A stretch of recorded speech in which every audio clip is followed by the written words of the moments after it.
I was her backup plan. About 20 years ago I met a woman who I had an instant attraction to. I found out she was recently divorced. I pursued her. She seemed interested. I asked her out. We started dating. Eventually, we moved in together. This all happened over the course of 2 years. We were supposedly taking it slow because she was still sensitive about the breakup of her marriage.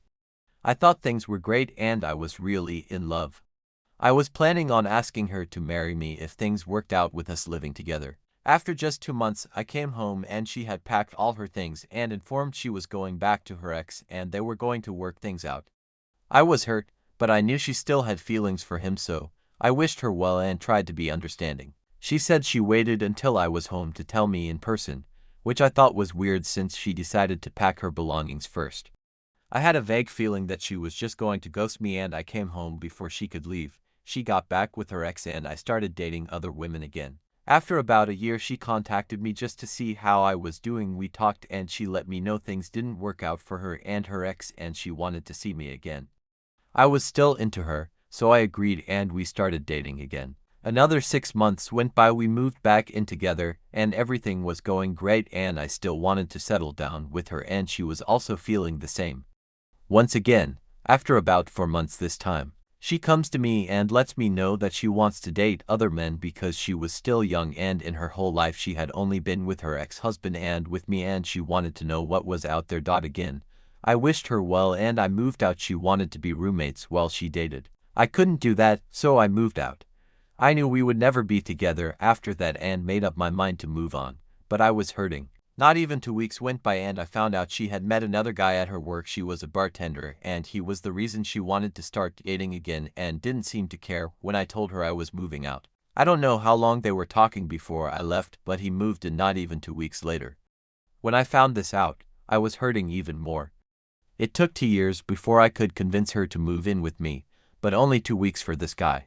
I eventually start to get over it. After about 6 months, I'm still sad but seeing other women. Around that time one of her friends contacted me and wanted to speak to me. I was confused because she was her friend, not mine, and I didn't feel we were particularly close. So we meet and I'm dreading that it was a setup get me and her friend back together again. I still had feelings for her but no longer wished to pursue a relationship. She starts the conversation by saying that it's not her place but she felt I deserved better. She goes on to tell me that her friend, my ex-girlfriend, had confided in her a long time ago that she wasn't really into me at all, but I was a good guy with a solid career and secure future to settle down with in case nothing better came along. I was stunned by this and it was like someone flipped a switch. Instantly, my feelings for this girl were gone. Thinking back, it all made sense. I knew it was true. I always knew I wasn't her first choice and I was okay with that. But to find out that I was her last choice killed whatever feelings I had left for her. I thanked her and paid the check, and as I was leaving she warned me that things didn't go well with the other guy and her friend had mentioned getting back together with me. Sure enough, a couple weeks went by. She started texting me asking how I was doing, sending me provocative selfies, and even showing up at my usual hangouts. I ignored the texts and pretended not to see at the club and made a quick exit the first time. The second time I was with a date and then I noticed that when she saw that, she made the hasty exit that time. She seemed to get the message after that and didn't contact me for a couple years after that. I'm ashamed to say the last time she contacted me, I felt a grim satisfaction that she seemed desperate and lonely while hinting we should see each other again. Not going to lie, I still harbor resentment. I'm settled down with a wonderful woman now and she knew that when she contacted me and still did anyway.